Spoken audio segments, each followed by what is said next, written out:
ब्राह्मण जीवन बिना धारणा के अधूरा है। क्योंकि जब हमें पहला ज्ञान मिलता है कि मैं कौन हूं, ये ज्ञान ऐसा नहीं है पहली बार मिला था। न जाने कितनी बार हमने इस ज्ञान को पढ़ा था।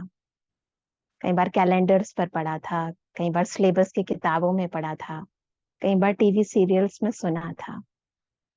परंतु वो इंफॉर्मेशन जब खुद शिव बाबा देता है, जो खुद परम आत्मा है, जो देह भान से मुक्त है, जब शिव बाबा हमें ये बताते हैं कि आप एक आत्मा हैं, तो हम केवल आत्मा सुनते नहीं हैं, याद नहीं करते हैं, सुनाते नहीं हैं, अपितु आत्मा बन जाते हैं।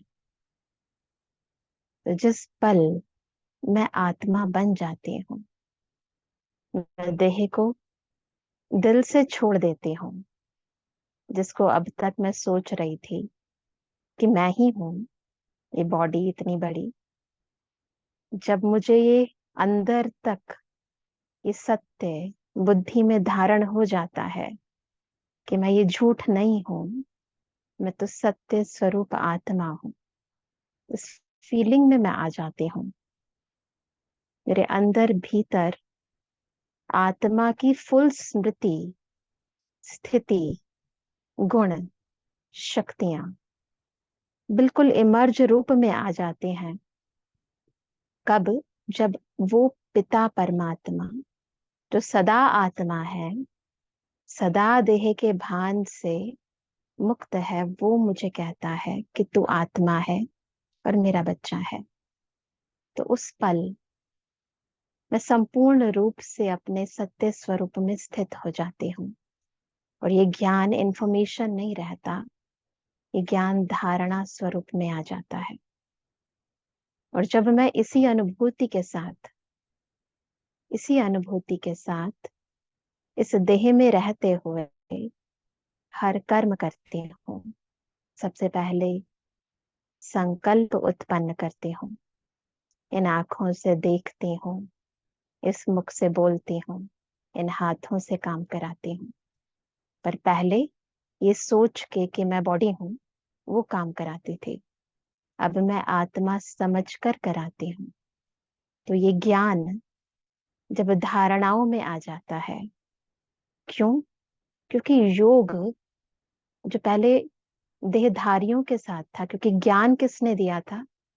किसी देहधारी ने दिया था। तो जो योग, वही ज्ञान जब किसी देहधारी ने दिया, तो मैं बॉडी कॉन्शियसनेस में रही। और वही ज्ञान जब मेरे पिता परमात्मा ने दिया, जो फुल सोल कॉन्शियस है, उसने दिया, तो वो ज्ञान ज्ञान केवल ज्ञान नहीं रहा, उसका मैं स्वरूप बन गई। उसकी धारणा मेरे जीवन में आ गई। और फिर आत्मा के गुण, आत्मा की शक्तियों के अनुरूप मैं इस सृष्टि रंगमंच पर इन कर्म इंद्रियों से कर्म कराने लगी। परंतु आधार क्या है? ज्ञान पहली सीढ़ी, योग दूसरी सीढ़ी, और उस दूसरी सीढ़ी के कारण मैं ये तीसरी सीढ़ी पर आ पाई। यानी ये आत्मा परमात्म गुण व शक्तियों का स्वरूप बन पाई। और जब मैं स्वरूप बन जाती हूँ, जब ये धारणा जीवन में आ जाती है, तो संपूर्ण परिवर्तन आ जाता है हर चीज में। हमारा सब कुछ बदल जाता है। बाहर से हम कहते हैं हाँ, खान पान बदल गया, रहन सहन बदल गया, कपड़े बदल गए, स्टाइल बदल गया। पर जो अंदर बदलता है ना, वो जो दुनिया वाले देख नहीं सकते, वो मैजिकल होता है। अंतरात्मा में असंभव को संभव करने की शक्ति आ जाती है। अंतरात्मा के अंदर इस सृष्टि के हर दृश्य को देखने की एक नई दृष्टिकोण आ जाता है, नजरिया बदल जाता है। नजारे वही रहते हैं, हमारी आंतरिक वृत्ति बदल जाती है, हमारी हर एक स्मृति बदल जाती है। हर वो कार्य जो अब तक हमारे लिए असंभव था, वो सहज लगने लगता है। हर मुश्किल आसान हो जाती है। हर समस्या समस्या नहीं रहती, समाधान हो जाती है। और आत्मा सुख स्वरूप, शांत स्वरूप और सदा खुश रहने लगती है। अब ये सारे अगर सिंबल्स या कहें सिम्टम्स आप में दिखाई नहीं दे रहे, है ना, खुशी गायब हो रही है, कभी होती है कभी नहीं होती है, उमंग उत्साह जब तक सुन रहे हैं, आनंद आ रहा है तब तक ठीक, फिर उड़ जाता है।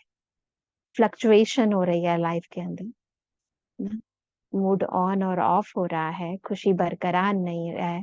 या फिर क्वेश्चंस आते हैं कि पता नहीं क्यों योग नहीं लगता, कभी बहुत अच्छा लगता है, कभी कम लगता है। लोगों से कंप्लेंट्स होने लगते हैं, है ना, छोटी छोटी बातों के ऊपर हम संशय करने लगते हैं, सरकमस्टांसेस हम पर हावी होने लगते हैं। अगर ऐसा है तो इसका मतलब धारणा में कमी है। अगर जीवन सहज नहीं है, खुश नहीं है, आनंदमय नहीं है, उमंग उत्साह ढीला है, आलस्य है, अलबेलापन है, अपने आप से कंप्लेंट है, लोगों से कंप्लेंट है, तो इसका मतलब कहीं ना कहीं किसी न किसी धारणा में कमी है। अब ये चेकिंग है तो बहुत सूक्ष्म, परंतु सबसे बड़ी बात है कि हम बहुत अच्छी तरह जानते हैं कि हमारे अंदर कौन सी कमी है, और हमसे बेहतर कोई जानता ही नहीं है। कौन सी धारणा कितनी कम हो रही है वो हम बहुत अच्छी तरह जानते हैं। दूसरों को दिखाने के लिए हम कुछ भी करें, परंतु सत्यता ये है कि हम अगर संपूर्णता का अनुभव नहीं कर पा रहे, अगर संपन्न स्थिति का अनुभव नहीं कर पा रहे, अगर इच्छाओं को इच्छाएं अभी तक जागृत हो रही हैं, किसी चीज को देखने की, किसी चीज को पाने की, कहीं जाने की कोई आकर्षण है, तो इसका मतलब अंदर फुल नहीं है। तो जितना जितना आत्मा धारणाओं में फुल होती जाती है, उतना उतना बाह्य आकर्षण, बाह्य मुक्ता खत्म होती जाती है। तो ब्राह्मण जीवन वास्तविकता में धारणाओं के साथ ही फुल ब्राह्मण जीवन है। और जब तक पूरे ब्राह्मण नहीं बने, तब तक फिर आगे की स्टेज फरिश्ता और देवता, ये दोनों भी बहुत दूर हो जाते हैं। तो जितना जितना हम संपूर्ण ब्राह्मण इस जीवन की धारणाओं के अनुरूप कार्य करने लगते हैं, हमारा जीवन ज्ञान स्वरूप, योग स्वरूप बनने लगता है। ईश्वरीय ज्ञान की हर एक पॉइंट हमारे जीवन के अंदर आने लगती है, उतना आत्मा तृप्त हो जाती है, उतना आत्मा पूर्ण हो जाती है और अपने मंजिल के समीप पहुंच जाती है। इसीलिए धारणाएं, उसमें लूज नहीं होना होता। मुझे याद आता है एक बार दादी जानकी जी ने कहा, उनसे एक प्रश्न पूछा किसी ने कि आ, इस ब्राह्मण जीवन में सबसे ज्यादा भाग्यशाली कौन है। दादी ने बहुत अच्छा उत्तर दिया, जो आत्मा धारणा कर पाती है वही भाग्यशाली है। ज्ञान सुनना, सुनाना ना, वो एक अलग बात है, परंतु ज्ञान को अगर आप धारण कर पाते हो तो यही सबसे श्रेष्ठ भाग्य है। और इस भाग्य को जगाना हमारे हाथ में है। अगर हम किसी भी कारण से, कुछ भी कारण से, चाहे जेन्युइन रीजन भी हो, अगर कह देते हैं कि इस कारण हम मुरली नहीं सुन पाए, इस कारण हम बाबा को याद नहीं कर पाए, तो इसका मतलब अभी तक हमने बाबा को पहचाना ही नहीं है। अभी हमने खुद को भी पहचाना नहीं है और मंजिल को भी पहचाना नहीं है। तो जितना ये स्मृति क्षीण होती है, उतना बहानेबाजी शुरू हो जाती है। तो बहाने इसलिए बन रहे हैं क्योंकि हमने अभी तक इसका महत्व नहीं समझा है। और महत्व नहीं है तो फिर आगे बढ़ने के चांसेस कम हो जाते हैं। तो जब हम ब्राह्मण बनते हैं तो सबसे पहले हमें मर्यादा बताई जाती है पवित्रता की। और पवित्रता कोई ऐसा नहीं है कि केवल ब्रह्मचारी है ना। बाबा ने कई बार कहा कि अव्यक्त वाणियों में भी कि केवल ब्रह्मचर्य नहीं, अभी तो ब्रह्माचारी भी बनना है हमें। पूर्ण रूप से ब्रह्मा बाबा के कदम पर कदम रख कर चलना, इसे कहते हैं संपूर्ण ब्रह्मचारी और ब्रह्माचारी। और दूसरी बात, ब्रह्मचर्य केवल तन की पवित्रता नहीं है, उसके अंदर मन की पवित्रता, धन की पवित्रता, वृत्तियों की पवित्रता, स्मृतियों की पवित्रता, अंतरात्मा के अंदर गहरी छिपी हुई भावनाओं की पवित्रता, कृति की पवित्रता, बहुत ही सूक्ष्म है एक एक संकल्प, हर संकल्प की पवित्रता। तो यहाँ पर बहुत ही ध्यान पूर्वक अपनी चेकिंग करनी है। और इस पवित्रता का जो आधार है वो है हमारा मन और बुद्धि, जो यदि बाबा से नहीं लगा है, भटकाव है, इधर उधर खिंचाव है, कहीं ना कहीं किसी का प्रभाव है, तो वो मन और बुद्धि उस प्रभाव के कारण, उस खिंचाव के कारण परमात्म शक्तियों को कैच नहीं कर पाता है। वो नहीं कर पाता तो मन और बुद्धि मैले रह जाते हैं। मैलापन होने के कारण पुराने संस्कार जो है ना, वो इमर्ज होने लगते हैं और ब्राह्मण जीवन के संस्कार मर्ज होने लगते हैं। इसलिए हर चीज के लिए अभ्यास चाहिए, बहुत जरूरी है। यदि हम अपनी पहली धारणा को बिल्कुल पक्का करना चाहते हैं, जैसे बाबा चाहता है कि हमारे सफेद कपड़े पर एक अंश मात्र भी दाग ना लगे, तो उसके लिए बहुत जरूरी है कि हम हर पल जो बाबा कहता है ईश्वरीय ज्ञान का मनन करते रहें, मंथन करते रहें, या यूं कहें हर पल बाबा के साथ अपना मन बुद्धि का योग लगाते रहें। और उसकी बहुत सहज विधियां बाबा बार बार मुरलियों में हमें कहते हैं क्या करो। जब हम बाबा के अमूल्य रतन जिसे कहेंगी, बाबा के ज्ञान रत्न मॉर्निंग के अंदर सुनते हैं, परंतु सुनने के बाद एकांत में जाकर उसका मनन मंथन करते हैं, बार बार उसको रिवाइज करते हैं, फिर उसको टैली करते हैं अपने जो लौकिक जीवन है उसके साथ। और उस ज्ञान को अगर आप देखो तो अपनी लाइफ के अंदर आप जो भी काम कर रहे हो, चाहे खाना बना रहे हो, चाहे ऑफिस जा रहे हो, कहीं ना कहीं उस ज्ञान का जो बाबा की पॉइंट है उसका हम यूज करें। सो कहीं ना कहीं उस अलौकिक ज्ञान को अपने लौकिक कार्य का हिस्सा बना दें। मैं आपको एग्जाम्पल देती हूँ। मुझे याद है कि अभी भी मैं ऐसा ही करती हूँ, पहले भी ऐसे ही करती थी। तो बाबा ने हमें जैसे ज्ञान दिया है कि हम आत्मा कैसी हैं, बिंदु हैं। तो बिंदु है तो इस दुनिया के अंदर आप जो भी कार्य कर रहे हो, अगर आप ध्यान पूर्वक देखो तो माताएं भोजन बनाती हैं तो चपाती कैसे होती है, गोल गोल ही होती है ना। जब बेलते हैं तो गोल का अभ्यास करते हैं। जो चकला होता है वो भी गोल होता है, जो आपका तवा होता है वो भी गोल होता है। अगर आप सृष्टि के अंदर बार बार चारों तरफ नजर दौड़ाओ तो वो कितनी चीजें गोल नजर आएंगी। तो वो चीजें, हर एक चीज जैसे आपको याद दिला रही है कि जैसे आप एक आत्मा है।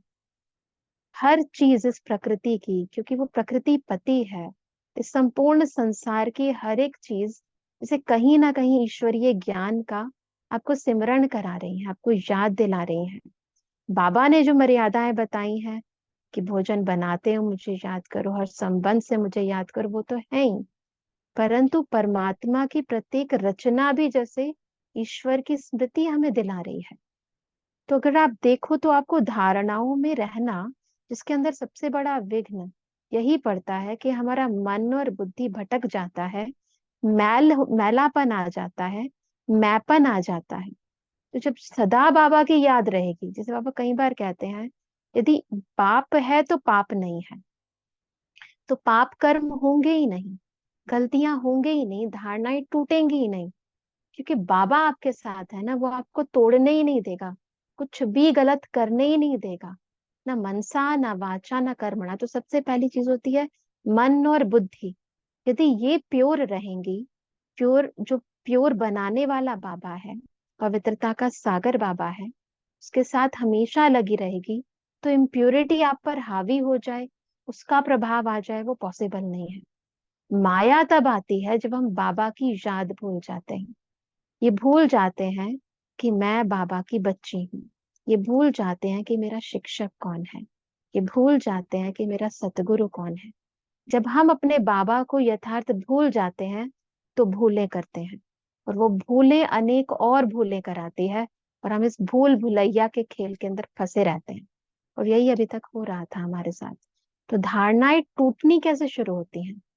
ऐसे ही शुरू होती हैं कि हमारा मन और बुद्धि ईश्वरीय ज्ञान से हटकर कुछ सोचने लगता है। जैसे हम कई बार ईश्वरीय महावाक्यों में बाबा कई बार कहते हैं कि पतन की जड़ क्या है? पर चिंतन, पर दर्शन, पर मत। जब हम पर चिंतन करने लगते हैं, क्यों करते हैं?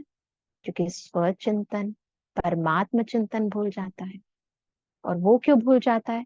क्योंकि बाबा का जो ज्ञान है वो डिफरेंट है, और हम जिस कार्य क्षेत्र में जा रहे हैं वहां सारे लोग बॉडी कॉन्शियसनेस में हैं, वो अलग लगता है हमें, लेकिन हम उसको उसके साथ जोड़ना भूल जाते हैं। अब वही करना है हमें। जैसे बाबा कहते हैं कि हर जगह, जैसे किसी को किसी से प्यार हो जाता है, दिल का जिगरी प्यार होता है, तो उसके बोल जो है उसके कानों में गूंजते हैं, उसको हर जगह उसी की छवि दिखाई देती है। तो बिल्कुल ऐसे लगन में मगन बाबा के ज्ञान सुना हमने, और उस ईश्वरीय ज्ञान को प्रैक्टिकल लाइफ में लेकर आना, तब वो ज्ञान एक्चुअली में हमारी लाइफ का एक अभिन्न अंग बन जाता है, जिसे कहते हैं धारणा, धारण हो जाता है। तो ज्ञान मिला, फिर बाबा के साथ योग हर पल जुड़ा, तो धारणा होती है। क्योंकि योग जो है वो ऐसे है जैसे ज्ञान है भोजन, और योग है उसको भोजन को पचाने की शक्ति, और वो शक्ति से भोजन जब पच जाता है तो धारणा होती है। तो उसका जो प्रत्यक्ष स्वरूप ये होता है कि मेरी इम्यूनिटी स्ट्रांग हो जाती है, अब किसी बात का कोई प्रभाव नहीं पड़ेगा। उसका प्रत्यक्ष प्रमाण ये होगा कि मैं शक्तिशाली बन जाऊंगी, मैं चीजों को चेंज करने वाली बन जाऊंगी, क्योंकि वो जो भोजन था वो अब मेरा अंग बन चुका है, मेरे जीवन में आ चुका है। और जब तक वो जीवन में आता नहीं है ना, तब तक कितना भी आप ज्ञान सुन लो, सुना लो, योग लगाने की प्रैक्टिस कर लो, योगी जीवन है, ज्ञानी जीवन है, ब्राह्मण जीवन है, सुबह और शाम का जीवन नहीं है, ना दोपहर और रात का जीवन नहीं है। जीवन तो सदा है ना, हर पल का है, हर श्वास का है। इसीलिए पापा कहते हैं श्वासों श्वास मुझे याद करो, श्वासों श्वास मुझे याद करो। एक बार प्रैक्टिस करके देखो। मैंने एक बार ही प्रैक्टिस की थी, इसीलिए आपको बोल रही हूँ कि हर श्वास में बाबा की याद कैसे समा लिया जाए। से हर सांस लेती हूँ, तो हर सांस के साथ बाबा मेरे अंदर आ जाए, तो आप फील करोगे कि उस श्वास के अंदर इतनी शक्ति होगी कि आपको लगेगा कि आपकी बॉडी के अंदर जो हर एक ब्लड का एक एक कण जो होता है ना, एक एक सेल जो होता है, आरबीसी जो डब्ल्यूबीसी होते हैं, जैसे उसके अंदर भी बाबा ही समा गया हो। विजुअलाइज करके देखो इस चीज को कि मैं बाबा का स्वरूप बन गई हूँ, बाबा बाबा का स्वरूप बन गई, जो हर श्वास में बाबा, हर संकल्प में बाबा, हर बोल में बाबा, हर पल बाबा। तो बाबा और मैं अब अलग नहीं है, एक हो गए हैं। और ये जो जीवन होता है इसे कहते हैं अतीन्द्रिय सुख का जीवन। अब ये जो सुख जब जिसको मिल जाता है, तो ऑटोमेटिकली जो इंद्रियों का सुख हमें खींचता है, अब अगर खींचता है या कोई चीज आपको आकर्षित करती है, तो ये सारे आपके सिम्टम्स हैं। जैसे कोई बीमारी होती है ना, तो उसके सिम्टम्स होते हैं, अच्छा ये हो रहा है तो उसका मतलब ये बीमारी। तो ये सारे सिम्टम्स हैं कि अगर मेरी बुद्धि कहीं जा रही है, अगर कोई व्यक्ति मुझे आकर्षित कर रहा है, अगर मेरा बच्चा जब रोता है तो मैं भी रोने लग जाती हूँ। इस बाबा कई बार कहते थे जो रोते हैं ना, तो इसका मतलब ये है कि उनका तो पति मर गया। तो हमारी दादियां कई बार अपनी क्लासेस में बताती थी कि जब भट्टी थी, 14 वर्ष की भट्टी, तो उस समय लगभग 350 400 भाई बहनें थे।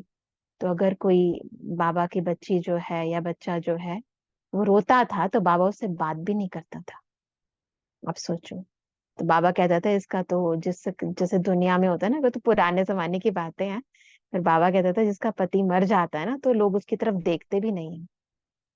तो इसीलिए ये रो इसलिए रही है क्योंकि इसका पति मर गया है। तो इसकी तरफ बाबा नहीं देखेगा। तो आप सोचो, बाबा नहीं देखता है। और यहाँ रोना केवल इन आंखों का रोना नहीं है, बहुत तरह के रोने होते हैं ना। एक तो आंसू, किसी चीज को कुछ नहीं मिला, कुछ नहीं हुआ, आपकी इच्छा अनुरूप नहीं हुआ, किसी ने कुछ बोल दिया, कुछ कह दिया तो आंखों से आंसू हुआ, तो वो भी एक रोना है। इसे कहते हैं आंखों की आंसू का रोना, है ना। फिर दूसरी बात, आंखों का रोना अलग है, पर मन का रोना अलग है। मन भी रोता है। और फिर कर्मों से भी रोते हैं इंसान। वो कब होता है? मन कब रोता है? तो जब क्रोध आता है ना आपको, वो मन रोता है। उसके अंदर मुख भी रोता है साथ साथ। तो मुख रोना, तो जैसे कोई चीज नहीं मिली और आपने उसका जवाब दिया और कुछ बोल दिया तो तू मैं हो गई, जैसे बाबा ने अभी संडे की मुरली में बोला, क्रोध भी महाशत्रु है, ये सब हुआ। तो अगर ऐसा हुआ तो ये भी रोना है। तो बाबा ऐसे को देखता भी नहीं है। फिर कर्मों से भी कुछ गलत चलन चल देते हैं, कुछ गलत कर देते हैं, तो वो है कर्मों का रोना। तो आंखों का रोना अलग है, मुख का रोना अलग है, और कर्मों से रोना अलग है। और रोना कब आता है? जब अंदर कमजोरी होती है, आत्मा कमजोर होती है। और कमजोर क्यों है? क्योंकि भरपूरता नहीं है, क्योंकि बाबा से सब कुछ लिया नहीं है। और लिया क्यों नहीं है? क्योंकि मन और बुद्धि एंगेज्ड है। और क्यों एंगेज्ड है? क्योंकि हमने बाबा की मुरली के अलावा और चीजों को देखा। हमारी दादियां जब क्लास कराती थी, मुझे याद आता है, शायद दादी चंद्रमणि या दादी प्रकाशमणि जी की क्लास थी।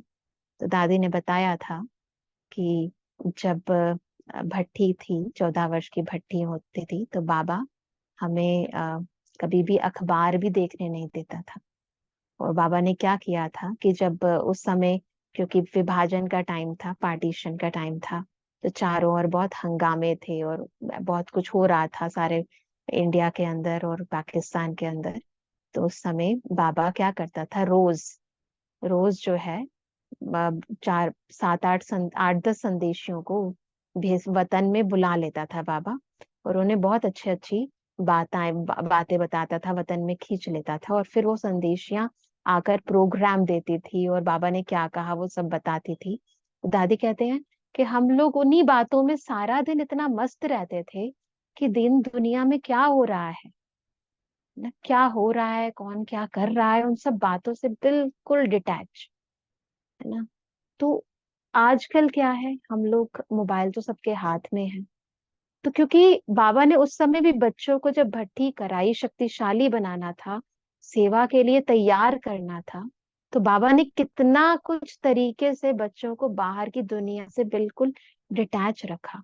और अब तो परहेज आप देखो, हर एक के हाथ में मोबाइल है। तो उसके कारण ये जो हमारी धारणाएं हैं वो कैसे टूटती हैं। बहुत बाबा कहते हैं परहेज रखने के लिए इन चीजों से। कि जैसे बाबा ने आज की मुरली में भी कहा ना, hear no evil, think no evil, see no evil, talk no evil. तो बुरा देखना नहीं है, बुरा बुरा मतलब, अगर कुछ देह भान वश कुछ भी हो रहा है, आपने कुछ डर की चीज देखी तो वो डर आपके अंदर आएगा।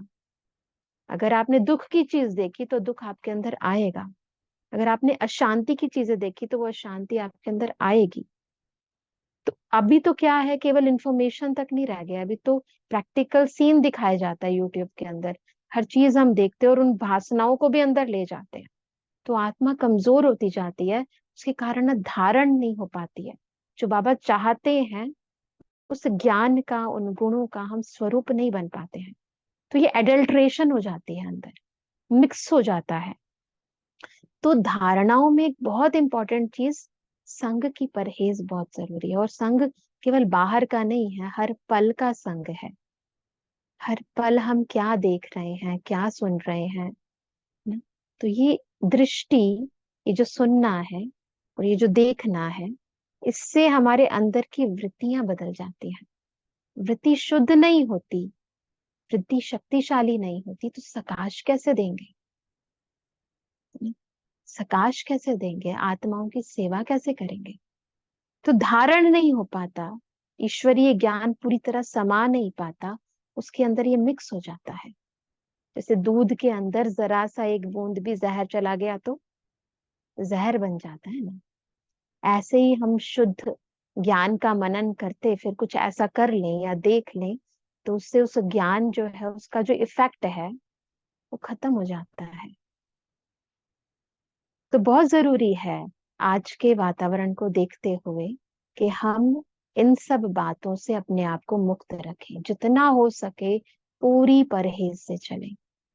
से बाबा ने कहा, बुरा नहीं देखो, बुरा नहीं सुनो, बुरा नहीं बोलो, इन सब बातों का बहुत ध्यान। और अन्न तो आजकल मैं बताऊं, बाबा ने तो इतना सब कुछ परहेज के लिए कहा है, और अन्न के लिए ये तो है कि बनाते हुए हमारा मन शुद्ध होना चाहिए, खाते हुए शुद्ध होना चाहिए, सर्व करते हुए शुद्ध होना चाहिए, और फिर भोजन करते हुए मन का और मुख का मौन भी होना चाहिए। इससे जो अन्न की क्वालिटी होती है वो बदलती है। तो अन्न का मन पर और मन का अन्न पर, दोनों एक दूसरे के ओतप्रोत हैं।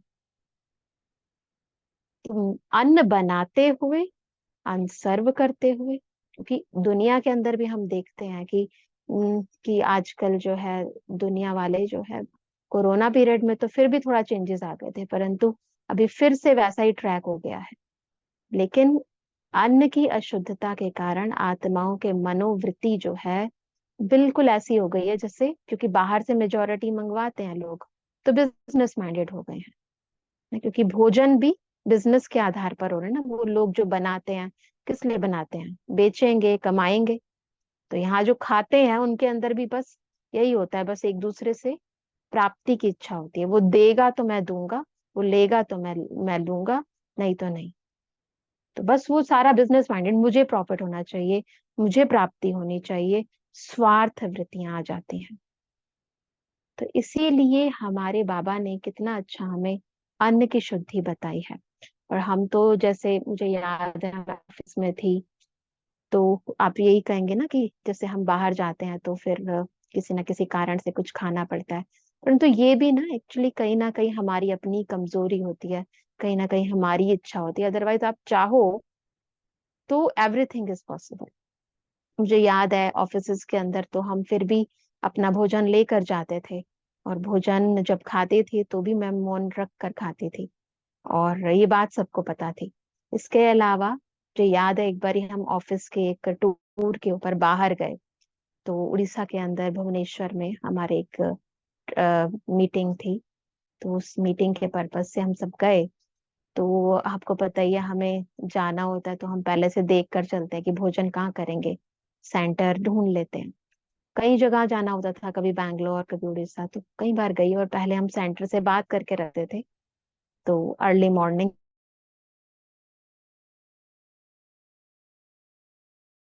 10 बजे के बाद ही शुरू होती है। तो वहां जाती थी, भोजन लेकर आती थी। तो मुझे याद है एक बार क्या हुआ कि हमारी जो मीटिंग थी वो थोड़ा सा ओवर रीच प्रोग्राम्स थे, तो हमें गाँव के बीच में जाना था। तो सारे के सारे लोग तैयार होकर सुबह 6 बजे ही निकलना पड़ा। और सतगुरुवार का दिन था, सतगुरुवार के दिन था, और सुबह सुबह निकलना था। मैं सेंटर भी नहीं जा सकती थी, मुरलियां तो मेरे पास थी, तो मुरली तो पढ़ ली थी, बाकी सब काम हो गए थे, पर भोजन क्या करें? सबने ब्रेकफास्ट पैक किया और सबका आगे का प्रोग्राम फिक्स था। अब मैं क्या भोजन करूं? आप मानोगे, सारा दिन मैंने थर्सडे का कहकर कि मेरा व्रत है, सारा दिन कुछ नहीं खाया, और इतना ज्यादा हार्ड वर्क था उस दिन, और सच में मेरी हालत बहुत खराब हो रही थी। लेकिन मैंने आज तक भी, मेरा टच वुड ये बाबा का है कि कभी भी अन्न की धारणा, यही नहीं पानी भी हम बाहर का नहीं पीते। तो उसके कारण कितनी बार बाबा ने हमें कई चीजों से बचाया। कई बारी बाकी लोगों को प्रॉब्लम हो जाती थी, पेट खराब हो जाता था, मैं बच जाती थी। तो उस दिन भी ऐसे हुआ, और बाबा देखो कितनी मदद करता है। सारा दिन हम सेवा करके आए। मैंने यही बोला सबको, मेरा व्रत है। बीच में बस शायद 2 केले खाए थे, छोटे छोटे केले थे। वो मैं वहां पर सबको बाकी भोजन के साथ मिल रहे थे तो मैंने ले लिए थे। बाकी शायद सारा दिन मेरा कुछ भी नहीं खा हुआ। और फिर शाम को जब आई तो वहां की सेंटर की बहन ने सदगुरुवार का भोग और साथ में भोजन, मुझे रात को, मुझे याद है 9:30-10 बजे का टाइम था, हम होटल पहुंचे तो मेरे लिए पहले से ही तैयार था। तो बाबा फिर भी देखो कितनी पालना करता है। लेकिन उसके लिए आपको बहुत ज्यादा अपनी धारणाओं में पक्का होना पड़ता है। आज भी हम लोग कई बारी टीवी चैनल्स की सेवा के लिए जाते हैं, बाहर जाते हैं, तो वो लोग भी कई बारी यहाँ पर आए, मधुबन आए। तो मधुबन की स्टेज से मुझे याद है हमारे 2-3 मीडिया वालों ने यहाँ पर अभी लास्ट ईयर भी एक प्रोग्राम था, और उससे पहले प्लेटिनम जुबली के भी प्रोग्राम थे। उन्होंने स्टेज से कहा कि दादियों को कहा और बड़े भाइयों को कहा कि हम बस एक कहते हैं, अदिति बहन को ये कहो कि हमारे यहाँ आए तो कुछ खा लिया करे। तो बेसिकली क्या होता है कि अंदर से तो वो भी समझते हैं कि ये धारणाओं के कारण ही, अब देखो उनको बाकी सब चीजें, एक्टिविटी भी हमारी काउंट कर रही है, हमारे कर्म भी काम कर रहे हैं, परंतु जो हमारी धारणाएं हैं सबसे ज्यादा वो ये नोटिस करते हैं। उनकी नजर में यही होता है, ये क्या क्या खाते हैं, क्या पीते हैं। तो ये जो हम सेवा करने जाते हैं, जिसमें बाबा ने 4th सब्जेक्ट कहा, उसका आधार ये धारणा ही है। क्योंकि यही चीज हमें बाकी आत्माओं से अलग करती है। अदरवाइज फिर बाकी दुनिया में और हम में कोई अंतर ही नहीं रह जाता।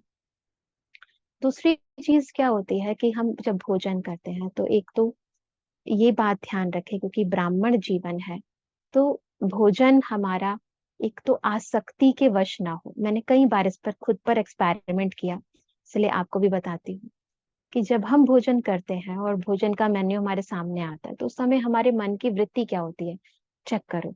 अगर आपके पसंदीदा भोजन है तो क्या मैं उसकी तरफ आकर्षित होकर ज्यादा खा लेती हूँ। फिर अगर पसंद नहीं आया तो मुंह मेरा ऐसा वैसा हो जाता है कि मुझे पसंद नहीं है, मैं नहीं खाऊंगी, या कुछ चेंजेस आते हैं। अगर ये हो रहा है, फ्लक्चुएशन आ रही है माइंड के अंदर, चीजों से प्रभावित हो रहा है, अंदर जो है एक कॉन्शियसनेस में कहीं ना कहीं आ रहा है, तो इसका मतलब ये है कि कहीं ना कहीं आसक्ति है। तो आसक्ति वश खा रहे हैं। भोजन कम भी हो, हल्का भी हो, जो हम कहते हैं कि सत्व प्रधान तो हो ही, परंतु कोशिश करनी चाहिए कि ज्यादा तला हुआ या ज्यादा मिर्ची वाला ना हो। क्योंकि अन्न का प्रभाव मन पर डायरेक्ट पड़ता है, और उसके कारण फिर हम क्या करते हैं, हमारे कई चीजें, स्पेशली रात के टाइम यदि हम हैवी भोजन करते हैं, तो फिर उसके कारण जो फिजिकल प्रॉब्लम्स आती है, उसके कारण अगले दिन हमारा अमृत वेले पर, हमारे सारे दिन की दिनचर्या पर उसका असर होता है। तो बेसिकली हमारे अंदर ये जो धारणाओं की कमी हो जाती है, उसके मूल कारण कहीं ना कहीं हमारी ये भीतर की कोई आसक्ति होती है, या चीजों को देखकर हमारा मन विचलित हो जाता है, उसके कारण होता है। तो भोजन के अंदर केवल ये बाबा की याद में तो बने, परंतु साथ साथ भोजन जो है लाइट भी होना चाहिए, क्योंकि आत्मा लाइट है। तो उसे लाइट भोजन भी चाहिए, हल्का भोजन चाहिए, हैवीनेस ना हो उसके अंदर, और ज्यादा भी ना हो। उसके कारण हमारे फिजिकल प्रॉब्लम्स, क्योंकि बाबा ने एक बार मुझे पता है कि मुरली में भी कहा था कि अगर आपको, आप, क्योंकि आत्मा शरीर के साथ है और सबसे ज्यादा नजदीक आत्मा के ये बॉडी है, तो बाबा ने कहा अगर आपको अपने शरीर को चलाने का ज्ञान नहीं है ना, अगर शरीर को चलाने का अगर आपको ज्ञान नहीं आया, तो फिर विश्व के राजा कैसे बनोगे, विश्व को कैसे चलाओगे। तो सबसे पहले तो ब्रह्मा बाबा भी, उन्होंने कितना, ऐसा नहीं है हमें, ऐसा नहीं, इसका मतलब ये नहीं कि पूरे बॉडी कॉन्शियस हो जाओ, परंतु आत्मा समझ के इस बॉडी को कैसे चलाना है, वो ज्ञान भी होना बहुत जरूरी है। तो ईश्वरीय धारणाएं, ईश्वरीय मर्यादाएं, जो ईश्वर ने हमें तरीका बताया कि केवल उस चीज के विभिन्न पहलुओं पर भी ध्यान देना है। फिर भोजन करते हुए, अन्न धारण करते हुए मैं किस स्मृति से खा रहा हूँ, बाबा मेरे साथ खा रहा है, हर पल अटेंशन बाबा के साथ मैं खा रही हूँ, और मेरे मन में क्या चल रहा है, बाबा से रू रिहान कर रही हूँ, या फिर मेरा मन और बुद्धि इधर उधर भटक रहा है। मुझे मेरे जीवन का अनुभव है कि भोजन करते हुए मुझे कई बारी बाबा ने सेवा के विभिन्न विधियां बताई हैं, कई ज्ञान के पॉइंट्स बाबा ने क्लियर करे हैं कि भोजन करते, वो सब कुछ भोजन करते हुए, क्योंकि बाबा के साथ बुद्धि योग, कई बार मैं बाबा की कोई पॉइंट समझ नहीं आता तो भोजन करते हुए, या कई बारी आज का वरदान आपको पता है डेली रिकॉर्ड करती हूँ, तो क्या करती हूँ, मुरली पहले रिकॉर्ड कर लेती हूँ, फिर आज के वरदान का वरदान पढ़कर भोजन करने चली जाती हूँ। भोजन करते हुए वो जो वरदान मैंने पढ़ा, उस चीज के बारे में सोचती रहती हूँ, और फिर आकर उसको रिकॉर्ड करती हूँ। तो उससे क्या होता है, एक तो भोजन के करते हुए मेरा मन बुद्धि इधर नहीं भागा, उसके कारण क्या होता है, वो जो अन्न है उसके साथ बाबा की याद, बाबा का प्यार, और वो जो वरदान है वो भी अंदर धारण हो जाता है ऑटोमेटिकली। ये जैसे, इसीलिए बाबा कहते हैं हमेशा बिजी रखो मन और बुद्धि को, उसे इधर उधर भागने मत दो। तो ये जो धारणा हम करते हैं, छोटी छोटी धारणाएं हमें इतना ज्यादा कुछ बेनिफिट कराती हैं। तो मुझे याद है एक बार मैं भोजन कर रही थी, तो भोजन करते हुए मैंने बाबा से पूछा कि कुछ पॉइंट था मुरली का, कि अच्छा बाबा, सूर्यवंशी और चंद्रवंशी में आप डिफरेंस बताते हो, तो दोनों में अंतर क्या है। तो वैसे तो आप बताते हो कि हाँ भाई, चंद्रवंशी जो होते हैं वो आ, दिखाते हैं ना, साथ में तीर कमान लेकर बैठे होते हैं, और जो सूर्यवंशी जो होते हैं वो तो स्वदर्शन चक्रधारी होते हैं। तो बाबा ने मुझे एक बहुत अच्छी क्लियर बात बताई, कैसे पता चले कि आप सूर्यवंशी में जाने वाले हो या चंद्रवंशी में, ये सब भोजन करते हुआ। देखो वंडरफुल बात। तो भोजन करते करते बाबा ने कहा कि देखो, जब आपकी लाइफ में कोई प्रॉब्लम आती है तो आप क्या करते हो, उसके साथ लड़ते हो, भिड़ते हो, क्या करते हो। तो मैंने अंदर चेक किया मैं क्या करती हूँ, या फिर बाबा की मुरली सुनते, स्वदर्शन चक्र चलाते। अब इससे पता चल जाएगा कि आप क्या करते हो। लाइफ में जब सरकमस्टांसेस आते हैं, है ना, जैसे दिखाते हैं राम के सामने रावण आया, विभिन्न तरह के असुर आए तो उसने तीर कमान चलाया, और कृष्ण के सामने जब असुर आए उसने स्वदर्शन चक्र चलाया या फिर मुरली बजाई। तो इसीलिए अगर या सूर्यवंशी बनना चाहते हो, या बन रहे हो, या बनने वाले हो, तो जब आपके सामने प्रॉब्लम आएगी तो आप मुरली का और ज्यादा मनन मंथन करना शुरू करोगे। कई लोग क्या करते हैं, मुरली वुरली सब छोड़ने लगते हैं, पूरे प्रॉब्लम कॉन्शियस हो जाते हैं, तो लड़ते हैं, भिड़ते हैं, सोचते हैं शायद जीत लेंगे। पर नहीं, यही निशानी है चंद्रवंशी की। तो लड़ना नहीं है, भिड़ना नहीं, ये सारी बातें मुझे बाबा ने भोजन करते बताई। ऐसे ही मुझे याद है एक बारी, पिछले साल की बात है शायद, पिछले साल बाबा ने पूरा लगभग एक महीना एक ही पॉइंट हर मुरली में आता था, कि बाप तुम्हारा बाप भी है, टीचर भी है, और सतगुरु भी है। ये तीनों को इकट्ठा कैसे याद करो। अब आप सोचो, ये सारी जो बातें होती है ना, ये बाबा हर एक चीज को अच्छी तरह बताता है, लेकिन जब आप एकांत में बैठकर उस चीज को चर्न करने तक लगते हो, बाबा से कनेक्ट होकर उसको चर्न करने लगते हो, तो ये भोजन धारणा में आने लगता है, आपकी लाइफ का पार्ट बनने लग जाता है, to start change your life.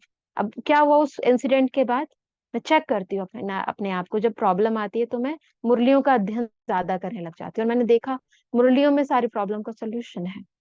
कोई दिक्कत नहीं है, कुछ भी है, स्वदर्शन चक्र दिन में अगर 2-3 दफा भी घुमाती है तो प्रॉब्लम आने पर 8 दफा 9 दफा घुमाने लग जाती है, और प्रॉब्लम भाग जाती है।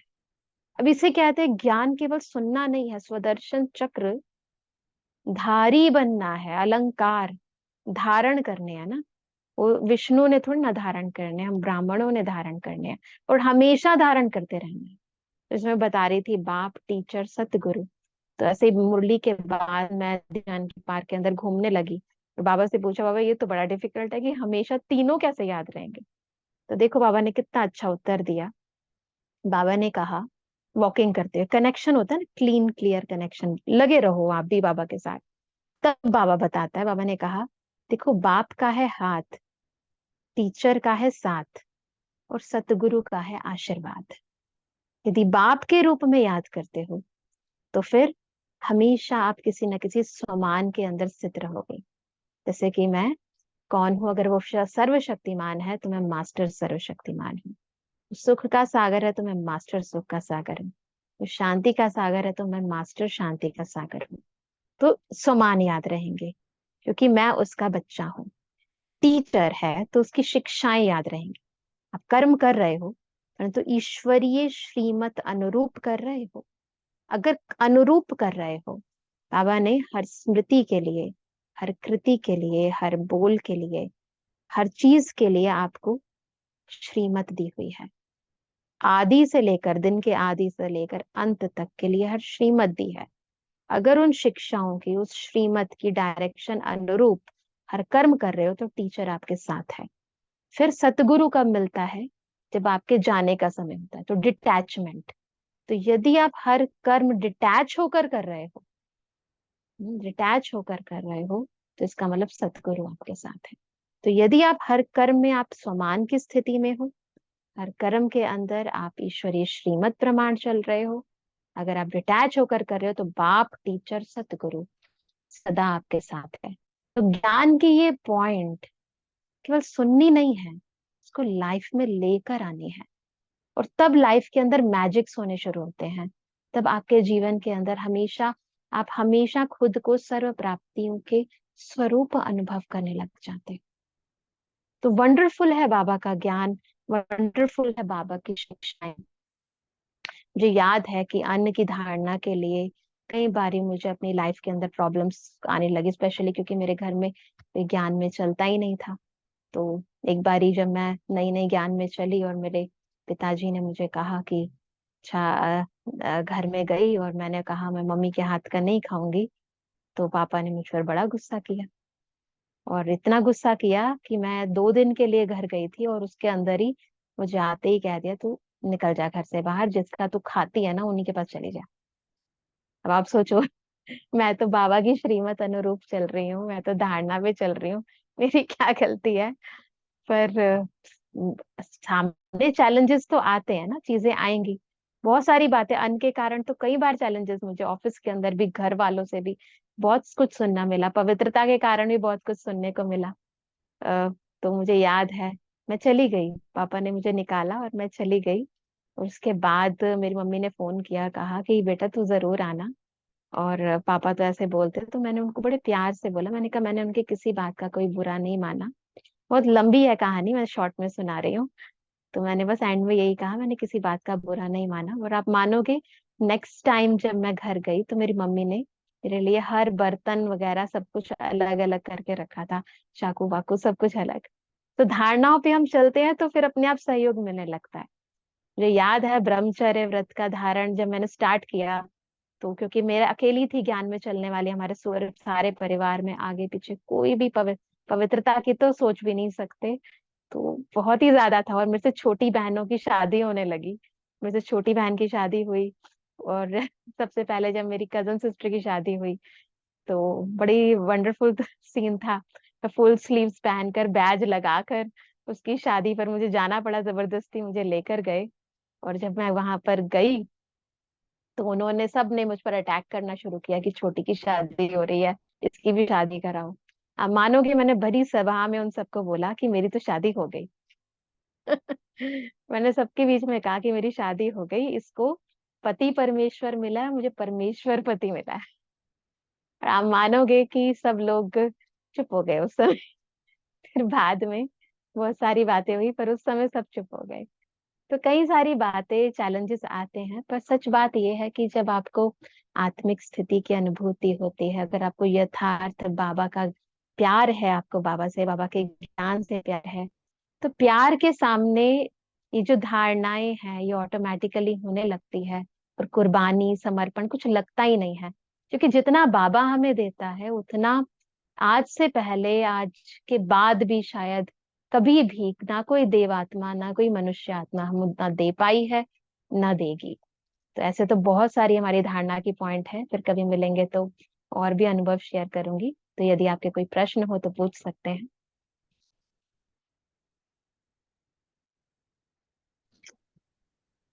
ओम शांति मीठी बहन। जी। बहन, आपने अभी बताया कि आप पानी भी घर से लेके जाते हो। जी।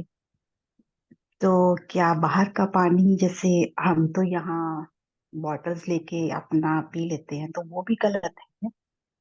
नहीं नहीं, बिस्लरी वगैरह ले लेते हैं, कोई ऐसी बात नहीं है, उसमें कोई दिक्कत नहीं है। परंतु हाँ, किसी का ग्लास होता है यूज किया हुआ, उनके वहां का पानी नहीं पीती मैं तो। मुझे याद है, मेरी मम्मी ने शरीर छोड़ा था, और उस समय में, क्योंकि मैं मुरली मेरी डेली रिकॉर्डिंग पे जाती थी, हमारे घर में गरुड़ पुराण का पाठ चल रहा था और मैं पड़ोसियों की जाकर मुरली रिकॉर्ड कर रही थी। तो मुझे प्यास बहुत तेज लगी, लेकिन उसके बाद भी ने कितना कंट्रोल करके रखा। लेकिन ये पक्का है कि जैसा पानी वैसी वाणी, बहुत जल्दी नहीं इफेक्ट पड़ता है। हाँ जी। बिस्लरी बहन वाटर आप पी सकते हो, पैक्ड वाटर पी सकते हो, परंतु किसी और के घर का पानी और ग्लास ना यूज करो, तो उससे आपको बहुत फायदा होता है, हमेशा मैंने देखा है। नहीं, उनके घर के ग्लास का पानी नहीं पीना, ग्लास से नहीं पीना, मगर जैसे टैप ग्लास से, से हाँ, अपने दूसरे, क्योंकि आप वाइब्रेशंस की बात होती है सारी ना। बाकी पैक्ड मगर वाटर पानी होता ले है, वो आप सकते हैं वो यूज कर टैप से सकते कि हैं। नहीं? हाँ जी। टैप से पानी ले सकते हैं उस घर से कि नहीं, ये भी पूछना था बहन। नहीं, टैप से तो ले सकते हो, पर ग्लास अपना यूज करो तो अच्छा है। ठीक है। जी जी जी। थैंक यू बहन। ओम शांति। जी, ओम शांति। ओम शांति बहन। ओम शांति। अ, एक क्वेश्चन ये पूछना चाहते हैं कि धारणाओं को लेकर के व्यक्तिगत अनुभव के तौर पे आपको किस पॉइंट ने बहुत हेल्प किया अ, मन की आसक्ति को मिटाने के लिए, चाहे वो खाने के रूप से है, चाहे वो किसी का संग करने के रूप से है। और अ, एक दूसरी चीज एक ये पूछना चाहते हैं कि आप सबके साथ सेवा में रहते हुए, जैसे सतगुरु का जो पार्ट बताया, आप अपने आप को फ्री कैसे रखती हैं? उसके लिए क्या ज्ञान की कौन सी पॉइंट यूज करती है? हाँ, मैं आपको बताती हूँ ये ना चीजें। देखिए, पहली बात मैं अपनी बताती हूँ, व्यक्तिगत अनुभव ये है कि मैं शुरू से ही अटैच नहीं थी। मेरी बचपन से ही आदत थी कि मैं इतना ज्यादा किसी भी के साथ, मेरा कभी कोई फास्ट फ्रेंड नहीं रहा, मेरी कोई बेस्ट फ्रेंड नहीं रही। शुरू से ही मैं थोड़ी सी डिटैच काइंड की थी, मेरा नेचर ही था। परंतु ज्ञान मार्ग में आने के बाद मैंने एक बहुत ही अच्छा अभ्यास किया, जो आप लोग भी कर सकते हो, जो मैंने चलते फिरते उठते बैठते किया, और ऑफिस जाते हुए, ऑफिस से आते हुए भी किया, सारे रास्ते। वो ये साक्षीपन का, साक्षी और साथी।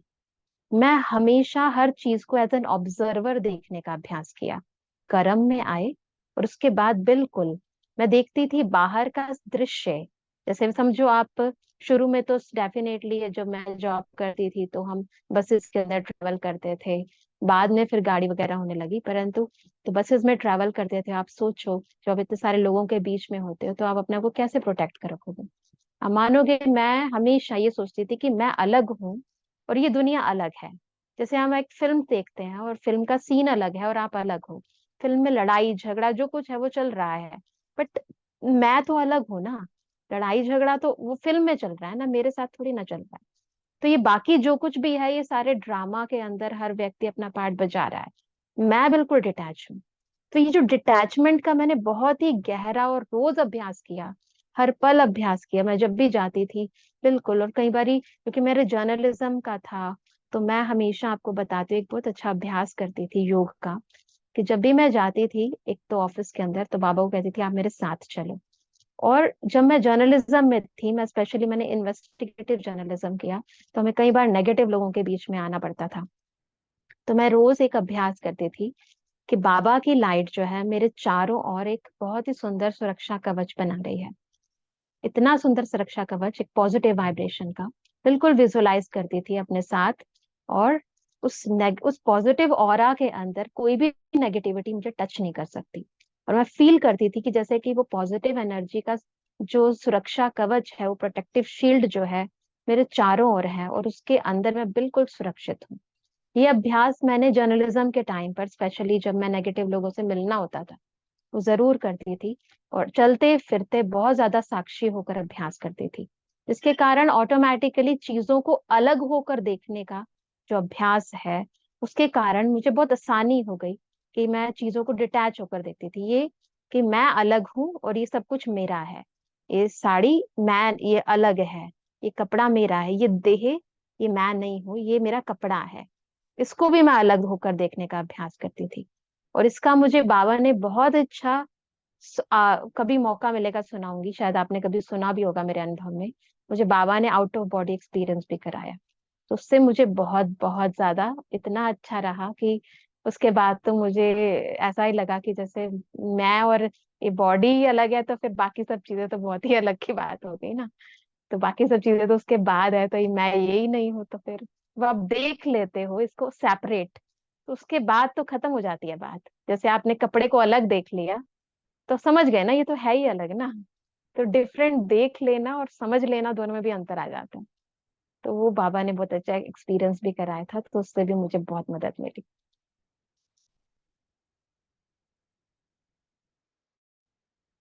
थैंक यू बहन। मन को बाहर की दुनिया से, दुनिया की आवाजों से, सारे दिन के कर्मों से बिल्कुल अलग,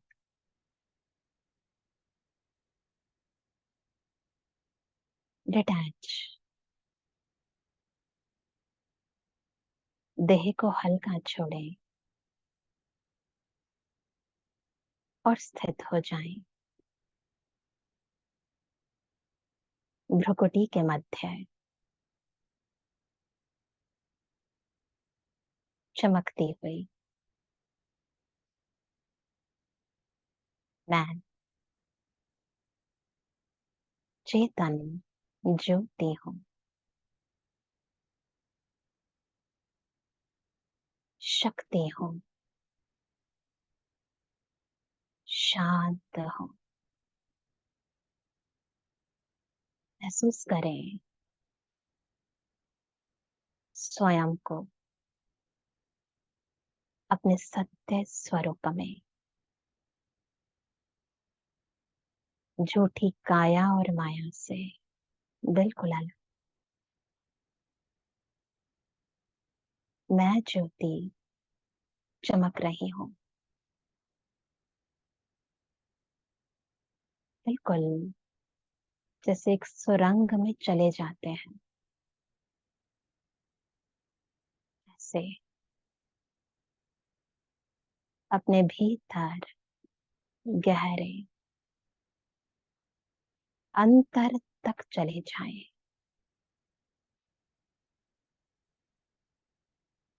इतने गहरे जो वो अनादिकाल की शांति, आदिकाल की शांति,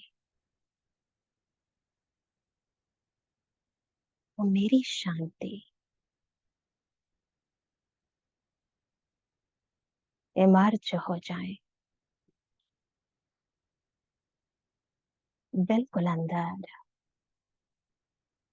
असीम शांति है, अनंत शांति है,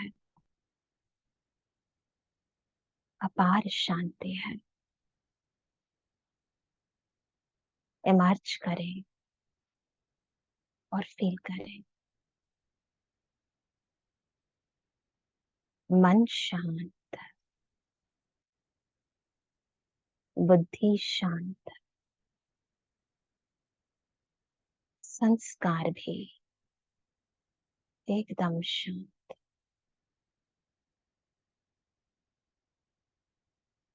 स्थित रहें अपने स्वधर्म में।